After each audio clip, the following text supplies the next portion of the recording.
السلام عليكم ورحمة الله وبركاته. أهلا بكم مستمعينا الكرام، معاكم رانيا عبد الرحمن وبرنامجكم سنة أولى جواز. بنستكمل معاكم المشكلات اللي بتعكنن علينا سنة أولى جواز وبنقول حلها علشان نعيش في سعادة وهنا.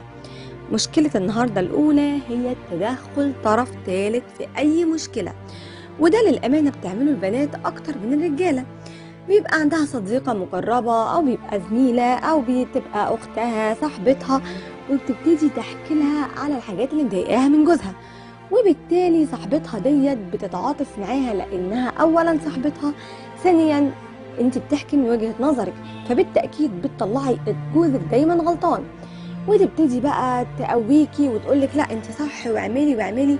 انت بقى طبعا بتروحي بتبقي واثقة 1,000,000% من ان انت مش بتعملي حاجة غلط، وبالتالي بتفضلي مصممة على رأيك وعلى تصرفاتك وبتحصل المشاكل.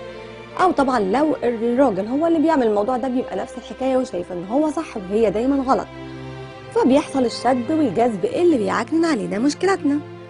طيب حل الموضوع ده ايه؟ ان احنا ما ندخلش اي طرف ثالث خالص، الا لا قدر الله بقى لو حصلت خيانة او لو حصل ضرب او لو حصلت حاجات جامدة جدا. في الحالة دي بنبتدي على طول نروح للاهل وندخلهم مش الاصدقاء.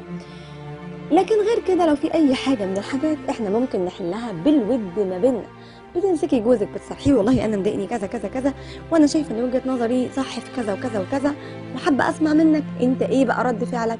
والعكس بردك صحيح، ان هو بيقول لها والله انا لا انت غلطانه في كذا وانا شايفه ان كذا ولازم تعملي كذا. الحاجات الصغيره ديت حلوها مع بعض من غير ما تدخلوا طرف ثالث. اما السبب التاني اللي بيعكنن علينا سنه اولى جواز هو القعده الكتير في البيت في اول سنه جواز.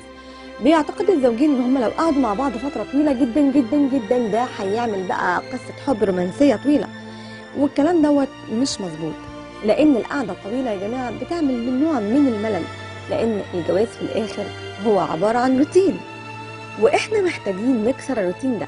فلازم يبقى في خروج من البيت، خروج من الجو اللي احنا خلاص اعتدنا عليه علشان ما نملش.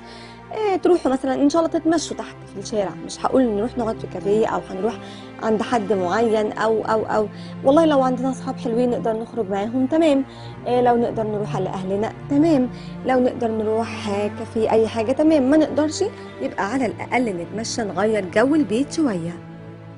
اما السبب الثالث والاهم في حلقتنا النهارده اللي بيعكنن علينا سنه اولى جواز هو الخيال الرومانسي الواسع اللي بيتوقعوا الطرفين قبل الجواز.